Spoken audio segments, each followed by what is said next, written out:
ustedes se habrán enterado que días atrás, en el marco de un operativo policial, sorprendentemente porque no estaban buscando este tipo de piezas, encontraron 75 objetos nazis, sí, vinculados a la época del Tercer Reich. Hablamos obviamente del régimen llevado adelante por Hitler en Alemania. En ese contexto, bueno, es interesante saber cómo es que llegaron a la Argentina esos objetos, cómo fue también el ingreso de los nazis a la Argentina, si esto lo sorprende o no a un hombre que ha estudiado en detalle esta cuestión. Hablamos de Uki Goñi, él es periodista, es investigador, es escritor y está acá con nosotros y ya mismo le damos la bienvenida. Bienvenido, gracias por venir a Cuatro Caras Bonitas a hablar de este tema que a muchos, incluso a quienes llevaban adelante el operativo, los sorprendió porque no estaban en busca de esas piezas. ¿A vos te sorprendió la noticia, Uki? Medianamente. Vos sabés que hay una gran cantidad de coleccionistas en el mundo que coleccionan cosas nazis. No sé si se acuerdan, hace un par de años, una noticia que dio la vuelta al mundo, un coleccionista argentino, que no sabemos el nombre, en una subasta en Múnich, en Alemania, gastó 600.000 euros comprando memorabilia nazi. Y entre las cosas que compró los calzoncillos de Hermann Göring, que era uno de los más importantes jerarcas del nazismo. O sea que no necesariamente es ilegal tener esas cosas o comprarlas siempre que uno las compre en un mercado legal. Es moralmente aborrecible, ¿quién querría coleccionar eso, no? Y además hay otro dato. Yo, por ejemplo, me acuerdo que entrevisté mucho a uno que se llama Wilfred von Oven, que era ahora ya murió, era el asistente de Joseph Goebbels. Goebbels era el ministro de propaganda de Hitler. Sí. Y Wilfred me contaba que él lo acompañó a Goebbels hasta el auto cuando se fue al búnker a suicidarse con Hitler, ¿no? Y Wilfred, que era un nazi terrible, pero bastante simpático, un tipo bastante culto, y tenía en la casa varias cosas de ese estilo. Tenía en la chimenea tenía un busto de Hitler similar a los que se ven ahí, por ahí ese era el de Wilfred, no sé, y esas cosas de swásticas con el águila. Y me acuerdo que una vez vino un equipo de la BBC a Argentina, que a mí siempre me buscan para que los ayude, y querían entrevistar a un nazi. Dije, bueno, vamos a lo de Wilfred von Oven. Y cuando llego, lo están por entrevistar, él hablaba muy bien inglés y español también, y veo que no estaba el busto de Hitler. Y le digo, Wilfred, ¿y el Führer? Y me mira así todo pícaro y me dice, cuando usted trae gente que no conozco a mi casa, yo lo pongo al Führer en el placard. Entonces, es muy probable que, yo no sé quién es este señor y dónde consiguió las piezas, puede ser que haya comprado afuera, pero yo vi en anticuarios y muchas veces las familias de nazis que vinieron a Argentina, se muere el padre, se muere el abuelo, y lo llevan a anticuarios y lo sacan a la venta. Este señor llamado Carlos Olivares, es el coleccionista, habló y aseguró que estas piezas las adquirió aquí en la Argentina hace aproximadamente 20 años. La hipótesis indica otra cosa, es que llegó a la Argentina incluso traído por jerarcas nazis. Esto indicaría, es materia de investigación, ¿no? Incluso ya se habla que las piezas serían efectivamente originales. Encontraron piezas de varias cosas, además del Tercer Reich o del nazismo, había del Antiguo Egipto, de China, del Japón. Las de Egipto sé que se devuelven al Museo del Cairo. Pero esas parece que no eran originales, dijo. Y acá, las del nazismo también están viendo porque estarían en muy buen estado y no se sabría si serían de la época o no. Pero acá dos cosas, ¿no? Una es, ¿qué pasa con esto de la gente que colecciona por el valor histórico y no por el repudiable hecho del nazismo? Pero el nazismo también ocurrió y hay gente que le gusta guardar cuestiones arqueológicas.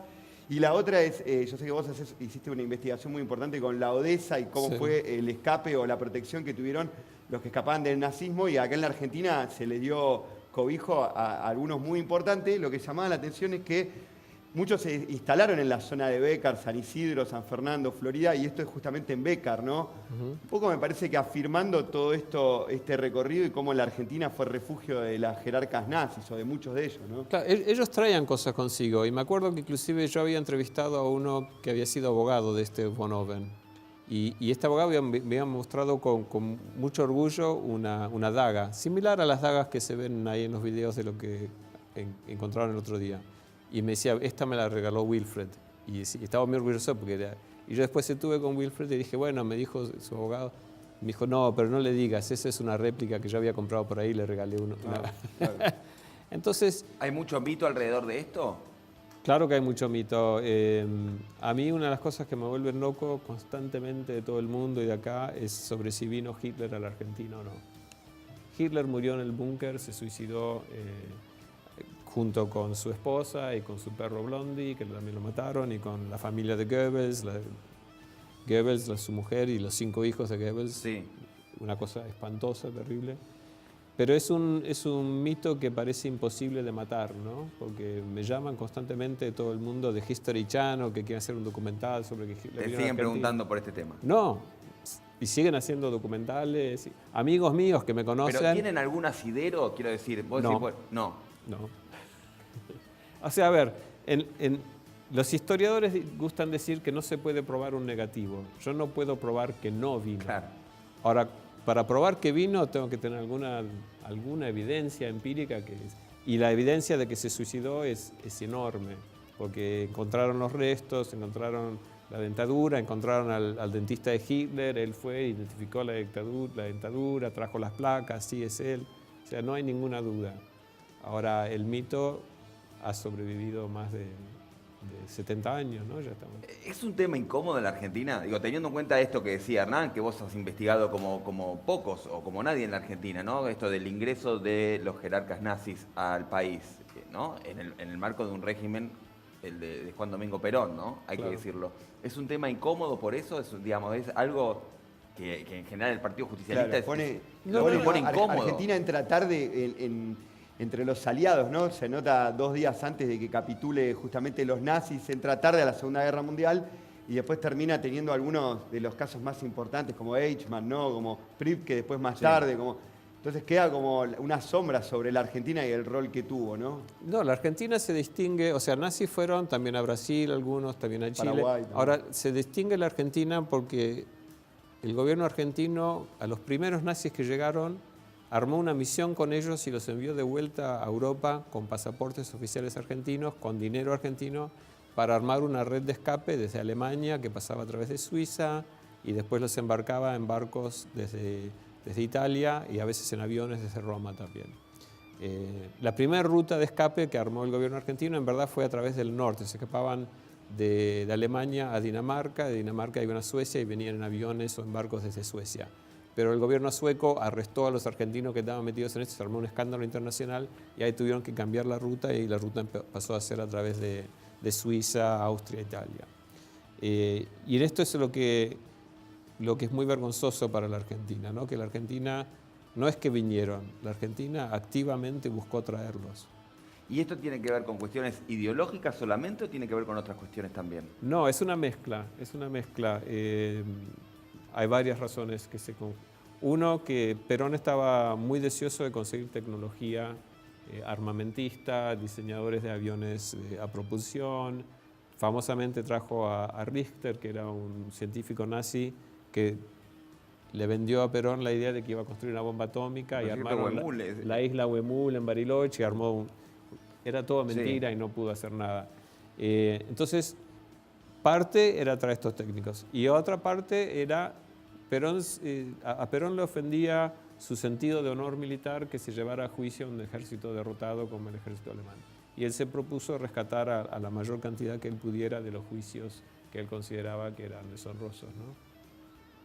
Es realmente interesante el tema. Y despierta, ¿no? Esto de haberlo encontrado despierta de vuelta el debate porque en cualquier otro sentido histórico no habría dudas del valor arqueológico, como decíamos antes, pero digamos que fue fue el periodo de mayor aberración, ¿no? Es el momento histórico más aberrante, porque es la humanidad haciendo una industria de la criminalidad, ¿no? Entonces, cualquier cosa que enaltezca esto, le dé un sesgo de inocencia o un valor más allá, es peligroso, ¿no? Recién hace 72 años terminada la Segunda Guerra Mundial y bueno, ¿no? Es como muy actual todavía como para estar debatiendo, ¿no? Estas cosas. Pero bueno, hoy de vuelta vuelve a todo el mundo, a la Argentina, con el tema del nazismo, ¿no? Y empiezan todas... Hoy leía mucho lo de Hitler también acá en la Argentina, me llama la atención que seas tan taxativo, ¿no? Que digas que no, en realidad no pasó, porque todos los años sale algún libro con que Hitler estuvo en Bariloche y que no. Es todo mito, porque cuando vas a ver la evidencia que hay una señora que le sirvió el té a un alemán viejito en Córdoba, Carlos Percivale y Chela Carlos Zorrilla, Percivale que dice que lo vieron a también, que Hitler. dice que lo vio en Punta del Este. Pero no hay ninguna evidencia. Y lo que tenés con respecto al búnker es que encontraron el cuerpo, identificaron, porque el cuerpo había sido quemado, pero identificaron la dentadura. Y no solo eso, sino que los rusos, que son los que entraron en Berlín, se llevaron a todos los que pudieron, que estaban en el búnker, se los llevaron a Moscú, los interrogaron durante años, a todos por separado, y nunca lograron que alguien dijera otra cosa. Eso fue lo que pasó. Para aclarar, sí. No, le quería preguntar si hay algún lugar, otro lugar en el mundo donde se dé algo parecido que se da acá en la Argentina. Lo de Argentina es realmente inusual, es un caso único. Estados Unidos, por ejemplo, sí llevó una gran cantidad de científicos alemanes. Algunos nazis los contrató como agentes anticomunistas, algunos que eran criminales, y sabiendo que eran criminales los contrató como expertos anticomunistas. De hecho, el cohete que llevó al hombre a la Luna en 1969 fue diseñado por Wernher von Braun, que era un científico alemán, que es el científico alemán que diseñó los misiles B-2 con los cuales Hitler bombardeaba la ciudad de Londres. Entonces, pero en el caso de la Argentina es aberrante la cantidad de hombres que no tenían ninguna técnica especial excepto ser expertos en asesinatos masivos, ¿no? Claro, ¿no? Eichmann, Mengele. Especialmente la solución final. Mengele también estuvo acá, o sea, gente de la peor, digamos, ¿no? Sin ninguna... Y esos son los nombres que uno conoce, pero yo he trabajado, hay muchísimos más, y inclusive más. Ellos eran Mengele, que era el doctor de Auschwitz, que quería hacer que todas las mujeres parieran mellizos para que hubiera más alemanes. Eichmann, que fue uno de los arquitectos de la solución final, pero ellos eran un capitán y coronel. Acá vinieron generales de las SS, hombres que también participaron en la matanza de cientos de miles de personas en Polonia, en otros lugares. Para volver al tema de la legalidad o no de la colección de este tipo de objetos, vos entendés que no es ilegal, más allá de la cuestión obviamente repudiable que hay atrás de ellos, ¿no? Yo no sé si hay alguna ley que desconozca en la Argentina, pero en todo se hacen remates con venta de objetos nazis en Alemania, en Estados Unidos, en Europa constantemente. Es común esto. Hay coleccionistas que se dedican a eso. Acá en la Argentina por lo menos había una ley, a lo mismo lo que hablábamos antes de Mi Lucha, el libro de Hitler, que antes no se podía vender, y si se vendía no podía estar expuesto, y hace años que puede estar en cualquier librería, inclusive en los kioscos de revista, se puede mostrar, que antes no. Me parece que con los objetos pasa lo mismo, especialmente con la figura de Hitler. El productor general de este programa, Héctor Jacinto Gómez, estuvo hace poquito en Alemania y no lo pudo conseguir. No sé lo quisieron vender. Pero por lo menos no por ley, si no está expuesto porque no le Yo interesa. intenté también buscarlo un par de veces, tampoco pude encontrarlo. No, en Alemania estuvo prohibido hasta hace, no sé, 1 o 2 años, 2 o 3 años, y al final, después de un largo debate, se decidió permitir la venta de una versión anotada. Porque es muy loco lo que pasa también en Alemania con esto, ¿no? Porque uno va a buscar el búnker, donde estuvo el búnker de Hitler, donde finalmente se suicida, y ahí no hay nada, hay torres, hay edificios. Y para que nadie haga culto. Para que no haya... Bueno, nada. pero quiero decir, también era un lugar histórico, con lo que eso implica, lo que implica para Alemania, que también para mí hay algo de vergonzante, ¿no? Digo, no, hay una ¿puede diferencia. Esa zona del gobierno alemán, esa parte de Berlín, fue la que quedó como Berlín del Este, que quedó bajo el control de los soviéticos. Y los soviéticos decidieron borrar toda huella. Del lado de la ciudad del oeste hay sobrevivió un poco más. Pero los rusos decidieron borrar con todo. Obviamente los rusos tenían tremendo odio porque Hitler devastó Rusia, mató millones y millones y millones de personas en Rusia. Sí, ¿Y qué querías preguntar? justo. No, yo quería, volviendo al tema de Argentina como país receptor, más allá de las razones posibles económicas de Perón, que era lo que mencionaban ustedes antes, si un especialista puede dar o pensar en otro tipo de razones que volvieron a Argentina ocupada ese lugar. Es buena la pregunta, porque la realidad es que ya durante la guerra Argentina, por ejemplo, en el año 1943, inclusive antes del gobierno del GO, que fue cuando Perón subió con otros militares al poder, la Argentina firmó un acuerdo secreto entre el servicio secreto de las SS, que era muy activo en Sudamérica, y el servicio secreto de la Marina Argentina. Y el acuerdo era que Argentina le daba papeles argentinos a los SS que actuaban en Sudamérica para que viajen libremente en el continente americano, y a cambio recibía inteligencia sobre los países limítrofes de Chile, de Brasil, de las SS. O sea que para cuando terminó la guerra y Argentina empieza a ayudar otorgando papeles para que vengan de acá, era solamente una continuación de lo que ya había antes. O sea, durante la guerra Argentina les daba papeles argentinos para que viajen en el continente americano.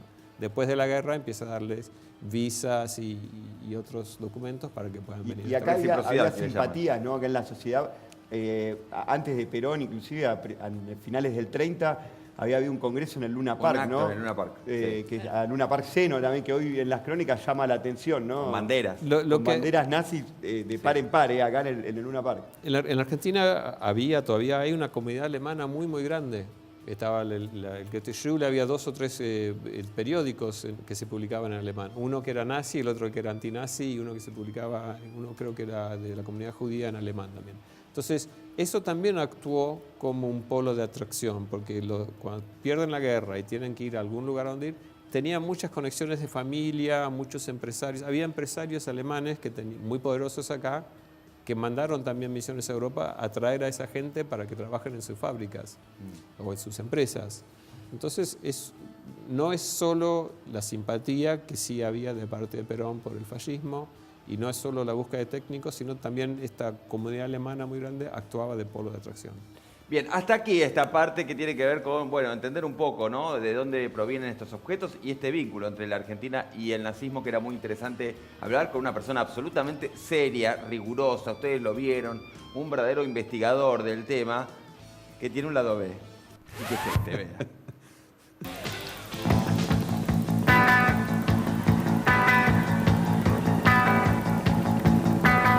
Una noche cerrada con las ventanas bajas, la picada en el campo, estamos perdidos.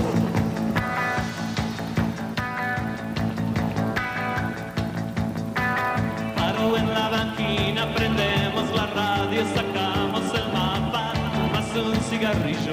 ¿Ese es usted, Uki? ¿Ese que tiene los rulos es usted? Un poco más de pelo. ¿Pero dónde están esos rulos, por favor? Qué melena, ¿eh? Qué ¡Qué melena. bárbaro! Cuéntenos de su lado rockero. Bueno, evidentemente hace rock en el periodismo, pero también hace rock en el escenario, con una guitarra y demás. ¿Cómo Sí, es bueno, eso? ese fue Los Helicópteros, que fue una banda que armé en la década del 80. Y en esa noche, que fue la presentación de nuestro primer disco, me acuerdo que estaba Federico Moura, estaba Charly García, creo que estaba Nito también, había... Todo el rock fue a ver nuestra presentación. Y bueno, hicimos 3 discos con Los Helicópteros en ese momento, 4 discos, 4 LPs. Y la verdad que tuvimos mucho éxito, yo me lo recuerdo con mucho cariño. Y lo lindo de eso, yo después volví al periodismo y empecé a escribir estos libros, es que hay toda una generación de músicos. Yo pensé que se había olvidado lo mío, y de repente descubrí que bueno, la gente de los Babasónicos, de Tuf, que yo D'Argelos, Lea Lopatín, me venían y me decían: quiero hacer cosas con vos porque nosotros hacemos música porque te conocimos a vos. Qué groso, ¿no? ¿Qué significa Yo eso? me acuerdo que Los Helicópteros nos reunimos hace 10 años más o menos y grabamos un disco, y vino D'Argelos a grabar. Y llegó todo nervioso y decía: no sabés lo que significa para mí estar acá, porque yo cuando tenía 14 años me quise ir a ver un concierto de ustedes y papá no me dejó. Así que para mí, yo hago música por ustedes. Y yo decía: no, pero boludo, vos sos un superstar, yo no sé. Usted también lo es, porque hay cosas de ahora que podemos ya mismo compartir con todos ustedes. De Uki Goñi arriba del escenario haciendo rock and roll. Ahí va. Bueno, ahora esto es rock también, porque qué discusión, ¿no? Porque tenemos a la electrónica. ¿Cómo fue ese tránsito también del rock a la electrónica, se quiere, y cómo fue ese transitar, ¿no? Porque seguramente hay mucho prejuicio también en torno a esto. Mirá, a mí, yo soy muy amplio en mis gustos musicales. Voy desde el folk más puro. Yo nací en Estados Unidos y me crié en Irlanda. Yo llegué acá a 21 años, me gusta mucho la música folclórica irlandesa, pero la electrónica me encanta. Y me acuerdo, un día iba caminando por la calle y de repente pasa un auto negro, una coupé, y de repente veo una mano que sale con una guitarra. Y digo: ¿eso qué es? Y se baja Lea Lepatín, que es uno de los Ponchos. Y me dice: el otro día vi un video tuyo, me cantó como cantás, quiero que hagas un tema con nosotros. Y yo dije: bueno, obvio que sí. Y lo que terminó es, bueno, el mes pasado creo que fue, terminé cantando en Lollapalooza con Poncho, que fue, bueno, pasé del periodismo y estas cosas a estar frente a, no sé, 100.000 personas, ¿cuánto había? Y esa es la presentación del disco Joya. El álbum de ¿100.000 Poncho. personas? Sí, en Qué Lollapalooza, sí. Y Increíble. salí y estaba cantando así, de repente levanto la vista. Qué Y dijiste, lindo. mirá dónde estoy. Sí. Hermoso. Una vez antes, me acuerdo cuando asumió Raúl Alfonsín en Sí. diciembre del 83, tocamos en Plaza Italia y con los helicópteros, que también fue, no sé, habían 50.000 personas. Y me acuerdo que ese día, antes o después de nosotros, tocó Charly García, que salió a tocar Los Dinosaurios. Y yo me quedé, lo vi desde el backstage. Y pasó Raúl Alfonsín así, al frente mío, yendo a saludar a la gente. Qué groso. Sí, la música salva al que la hace y salva al que lo escucha. Sí, es lo más. Qué lindo lo que decís. Vicky. No, que leyendo un poco, en una entrevista ustedes definían, no sé si vos o vos y tus compañeros, a la música que hacían con los helicópteros como música pep. Sí, ¿Qué le- sería para vos, o contextualizando quizás hoy también, ¿no? Esa fue la nueva, porque hasta en la década del 70 y principios del 80 había como mucho rock sinfónico, Claro. mucha música rebuscada, letras Progresiva. rebuscadas.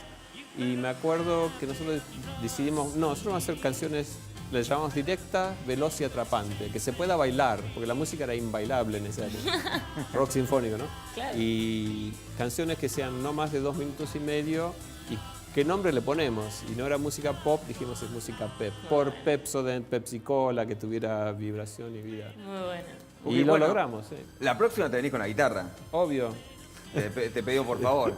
Obvio. ¿Sí? ¿La has pasado bien? me encantó. Bueno, ha sido un placer para nosotros. Realmente Muchas hermosísima e interesantísima charla. Te agradecemos, Uki, Connie, por venir a Cuatro Caras Bonitas. Fue un verdadero lujo, un verdadero privilegio.